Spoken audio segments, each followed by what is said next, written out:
Bom, pessoal, então vamos começar agora com algumas das soluções exatas das equações de Navier-Stokes, tá? Começando pelos escoamentos mais simples possíveis, que vão ser o escoamento entre duas placas planas paralelas e escoamento de coete.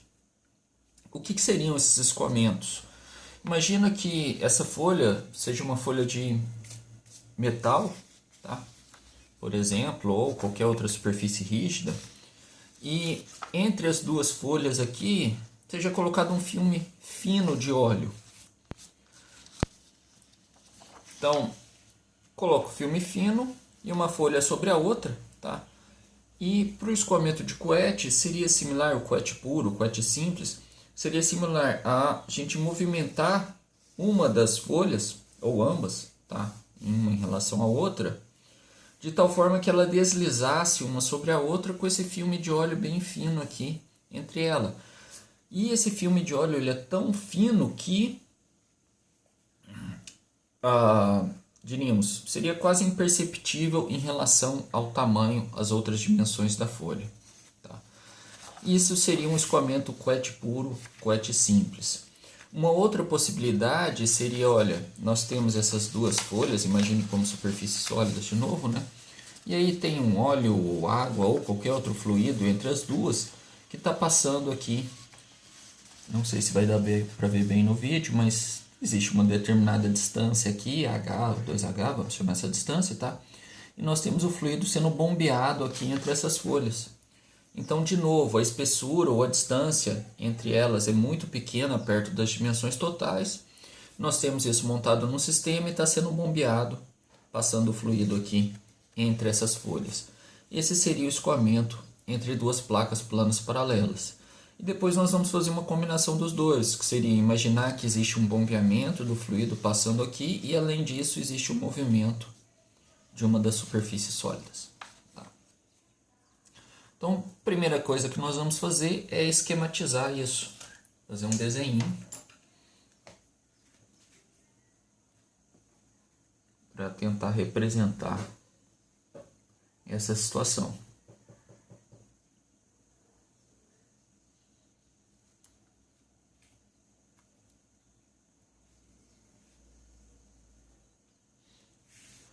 Então vamos imaginar que essas sejam as placas.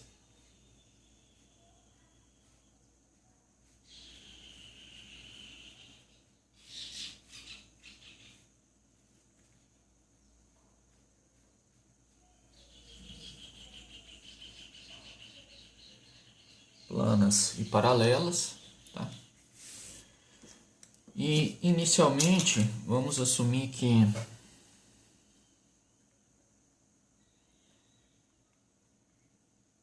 aqui seja a linha central.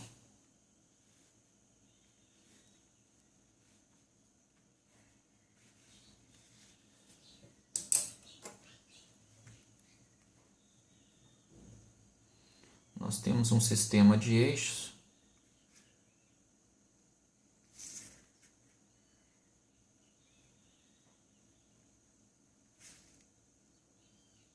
posicionado dessa forma, onde aqui é a direção X, aqui é a direção Y. Nós vamos falar que a origem do nosso sistema de coordenadas está aqui, e aqui vai ser uma posição menos H, e aqui em cima uma posição H, ou seja, para Y igual a menos H, para Y igual a H, tá? Superfície inferior, superfície superior, e a direção X é a direção na qual o escoamento está acontecendo. Primeira coisa que nós vamos fazer, tendo delimitado o problema, é escrever as equações governantes. Então, vamos assumir algumas hipóteses, tá? Mas a primeira que a gente vai destacar aqui é que o escoamento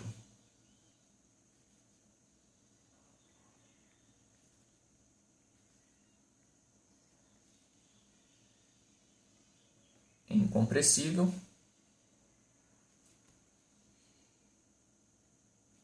com propriedades físicas constantes.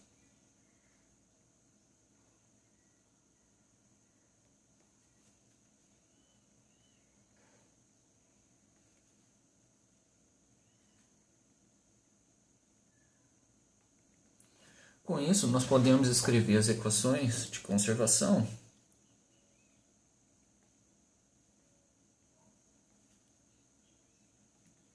como equação da continuidade, nabla v igual a zero, ou seja, del u del x mais del v del y mais del w del z igual a zero. E quantidade de movimento, equações de Navier-Stokes.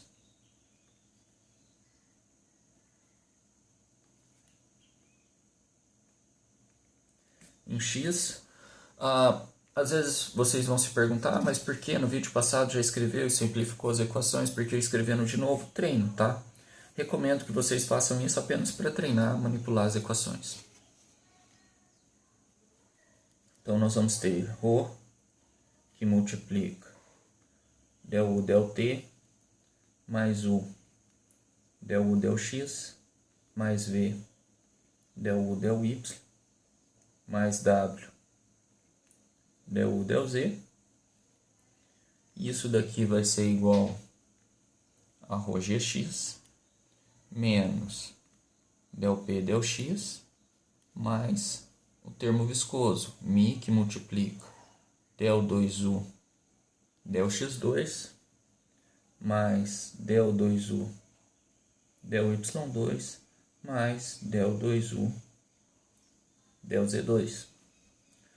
De forma análoga em y, nós vamos ter ρ del u del t mais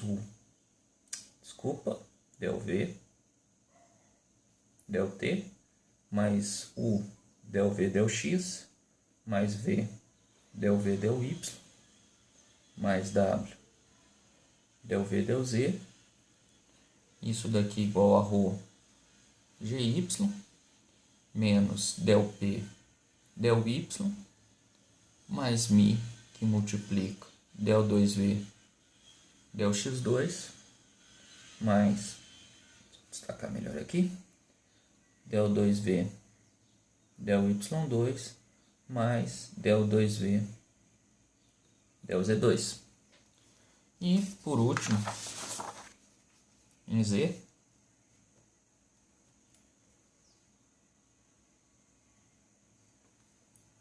ρ del w del t mais u del w del x mais v del w del y mais w del w del z. Isso vai ser igual a ρ gz menos del p del z mais μ, que multiplica del 2w del x2 mais del 2w del y2 mais del 2w del z2.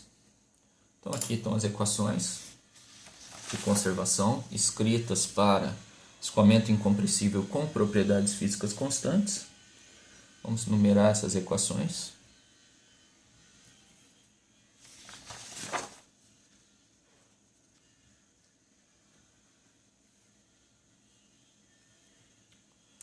E agora vamos tentar elaborar um conjunto de hipóteses simplificadoras de tal forma a representar idealmente esse escoamento. Tá?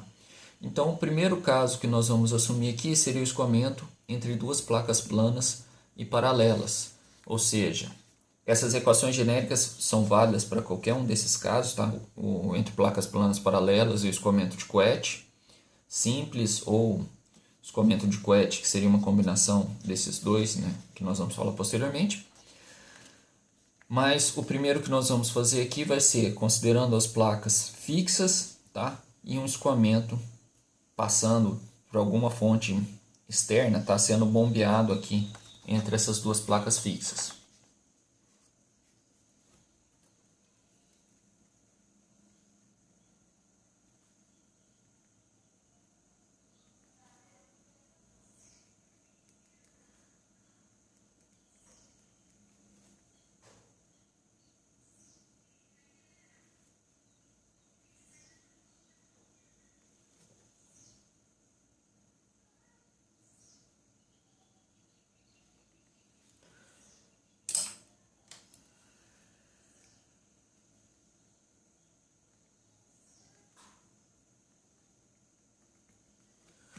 Então, vamos pensar fisicamente. Nós temos essa situação, ou utilizando o esquema aqui, tá? Tá fixo e o escoamento está sendo bombeado aqui. Se nós assumirmos que estamos fazendo análise na região central da placa, isso fica muito longe das bordas. Então nós podemos desprezar qualquer efeito de borda que exista aqui. No mais, a direção do escoamento está se dando nessa direção principal, que de acordo com o nosso sistema de coordenadas colocado aqui, seria na direção X. Então é plenamente razoável nós fazermos as hipóteses que, bom, primeiro, vamos assumir que isso está acontecendo em regime permanente.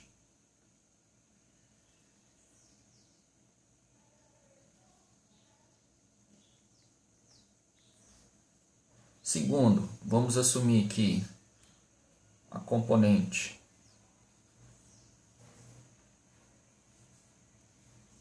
V da velocidade é nula. E vamos assumir que a componente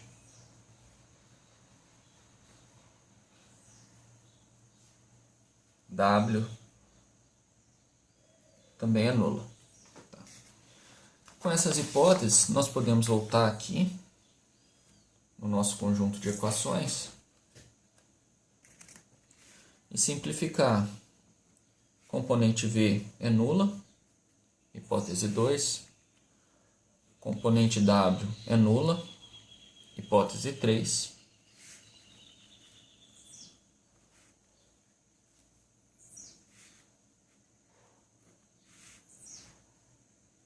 Regime permanente.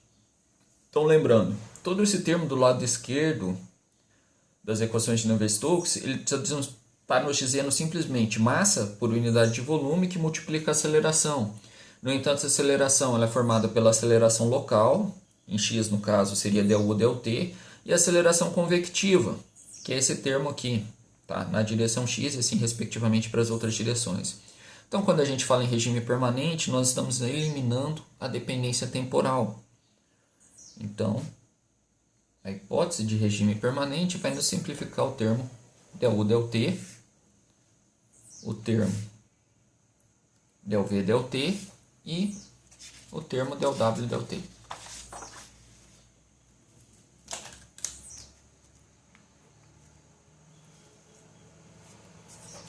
Retornando aqui, continuando a simplificação,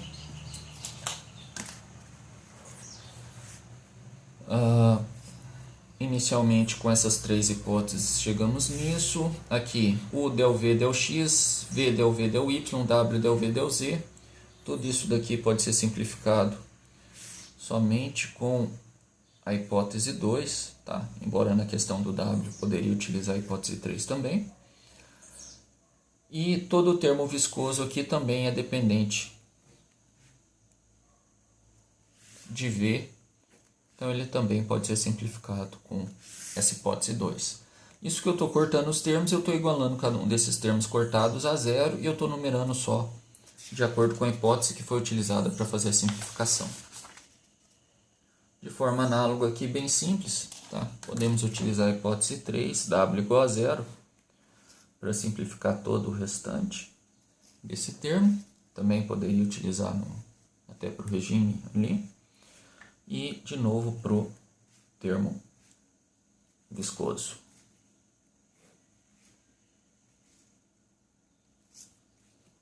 Bom, antes de prosseguir, vamos tentar imaginar se existe mais alguma outra hipótese razoável para esse escoamento em questão. Se nós voltarmos aqui e pensarmos que, olha, essa distância h ou 2h, que seria a distância total da placa inferior até a placa superior, ela é muito pequena quando comparada à extensão dessa placa. E os efeitos gravitacionais aqui vão ser desprezíveis. Se eu penso dessa maneira, eu posso adicionar uma quarta hipótese aqui.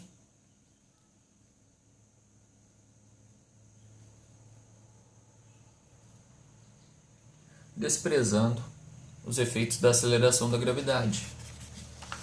Fazendo isso, nós podemos simplificar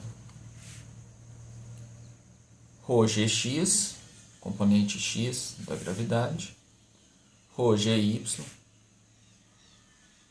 componente y da aceleração da gravidade, e ρgz.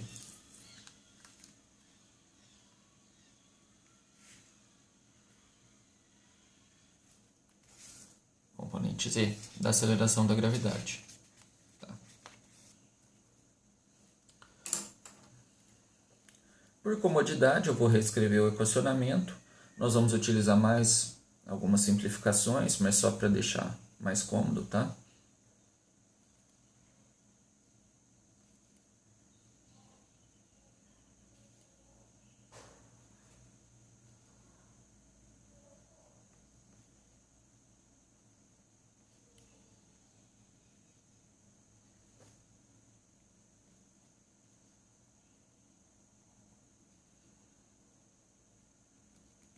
Então, reescrevendo, continuidade.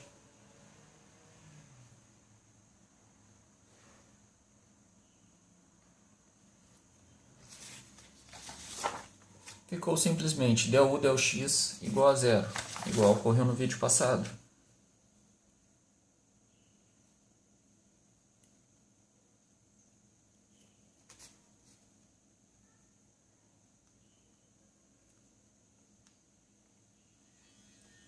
Navier-Stokes. Em x, restou apenas ρ, que multiplica o du dx, igual a menos dp dx, mais o termo viscoso.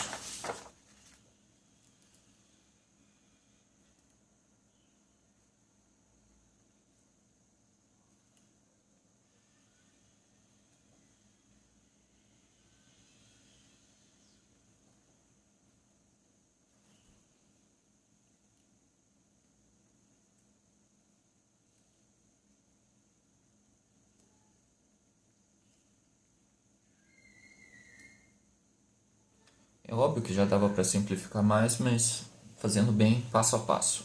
Tá? Em y, nós vamos ter apenas menos dp dy, então 0 igual a menos dp dy.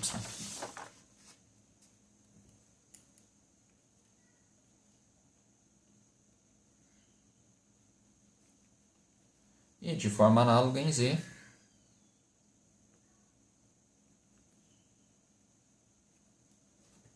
zero igual a menos dp dz.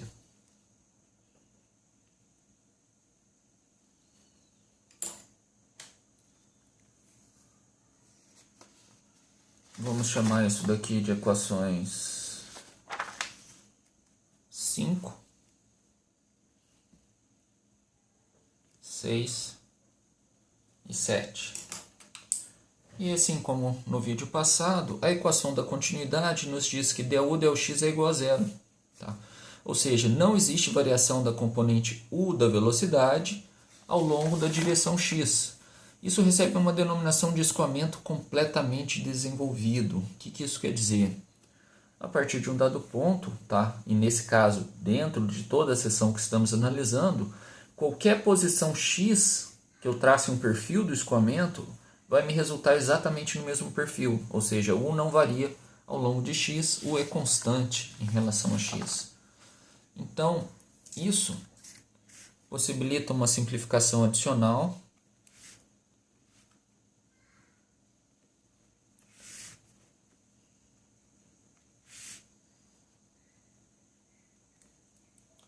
Na equação de quantidade de movimento na direção x. Tá? E um outro ponto vai surgir das equações em y e z, que é dp dy é igual a zero, dp dz é igual a zero. Tá? Analisando isso daqui, nós vamos ter que p é igual a uma função única e exclusiva de x. Ou seja, não é um p de x, y, z, é um p de x apenas. Então a pressão depende somente da direção x. Tá? Isso daqui é a página 6. Essa folha pouquinho, colocá-la de rascunho.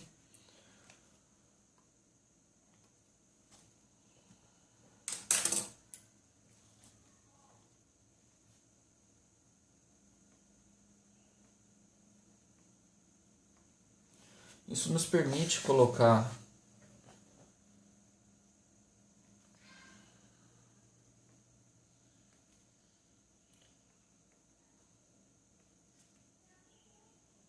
a equação governante para esse escoamento como sendo simplesmente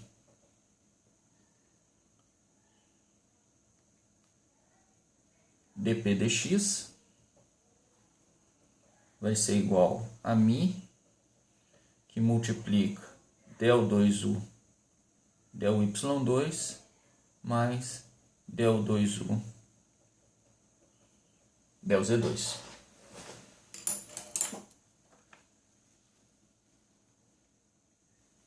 Bom, voltando na ideia do problema, tá? Se a gente pensar que, conforme eu tinha dito antes, nós estamos analisando aqui uma linha central longe de qualquer uma das bordas, é razoável também nós assumirmos que não vai existir variação do nosso perfil de velocidade ao longo da direção z, tá? Imaginando que o escoamento está acontecendo nessa direção aqui e aqui é a placa, então aqui estaria nosso eixo x, nosso eixo y estaria aqui orientado em direção à câmera, tá? E o eixo z estaria aqui na direção transversal.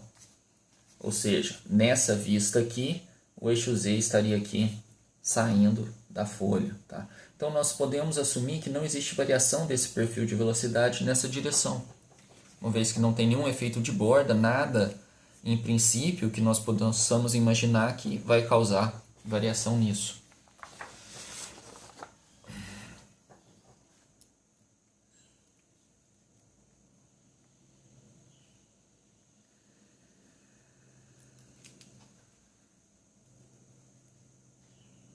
E aí nós podemos complementar isso com uma quinta hipótese, que é del u, del z igual a zero, tá? Isso nós podemos dizer que vem da geometria do problema.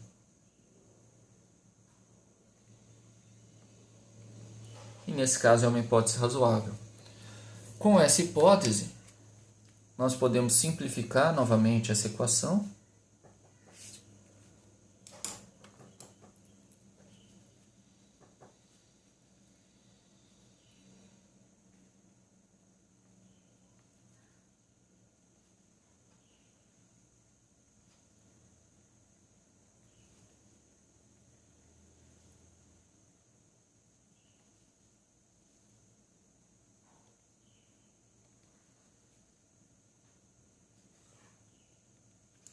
E aí escrever a equação que rege o problema como sendo simplesmente μ,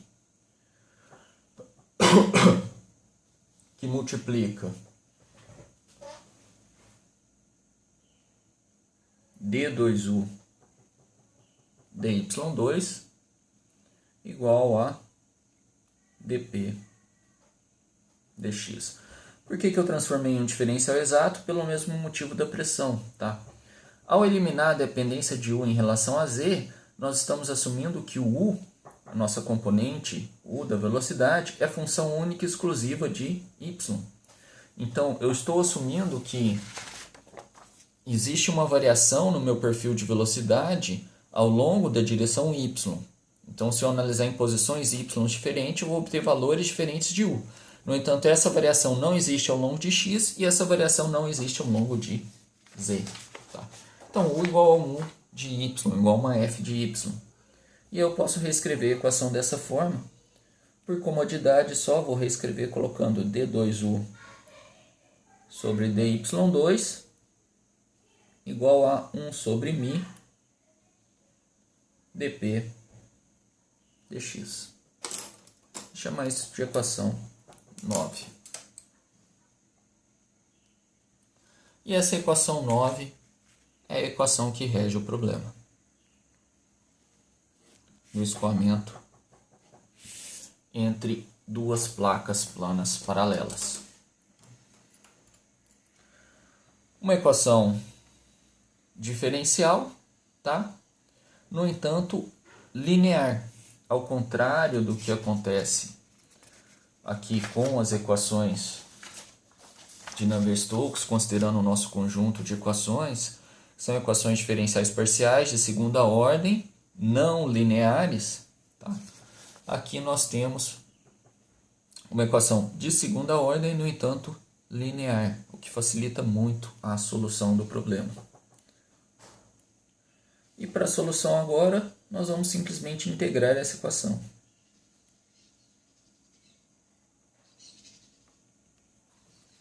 Então nós temos que d2u vai ser igual a 1 sobre μ dp dx, de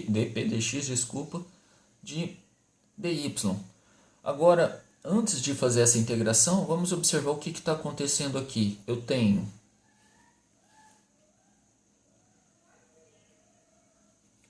do lado esquerdo da equação um u, que é uma f de y, única e exclusivamente.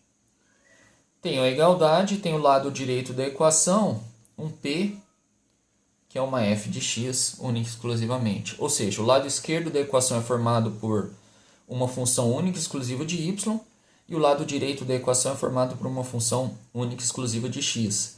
E para qualquer valor de y, isso deve ser igual ao que acontece do lado direito para qualquer valor de x. A única forma disso ser verdade para qualquer y e para qualquer x é se ambos os lados forem iguais a uma constante. Caso contrário, isso não seria possível. Isso daqui vai me facilitar bastante o processo de integração. Tá?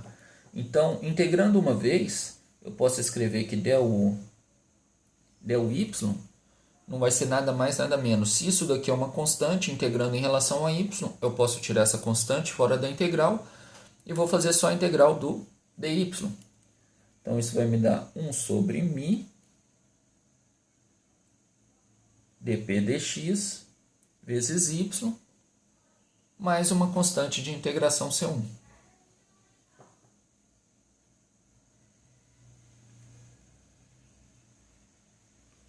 Integrando novamente, nós vamos ter que o nosso u de y não vai ser nada mais, nada menos do que, de novo, termo constante, retiro da integral, fica integral de y dy. Y² sobre 2, então 1 sobre 2μ, que multiplica dp dx, vezes y², mais integral de uma constante dy, retiro a constante da integral de dy, que me dá o próprio y. C1 vezes y, mais uma segunda constante de integração, que vamos chamar aqui de C2. E aí nós podemos chamar essa equação de equação 10. E essa aqui é a equação que rege o problema após a integração.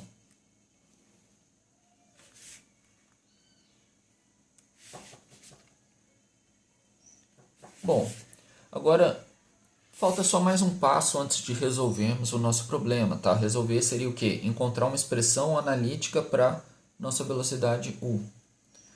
Para poder encontrar essa expressão analítica, nós vamos ter que aplicar as condições de contorno adequadas. Se nós temos duas constantes de integração, são necessárias duas condições de contorno adequadas ao problema. Nesse momento eu vou pausar o vídeo, tá? Vou parar o vídeo e no próximo vídeo nós vamos continuar a partir daqui com a aplicação das condições de contorno. É isso, pessoal. Muito obrigado.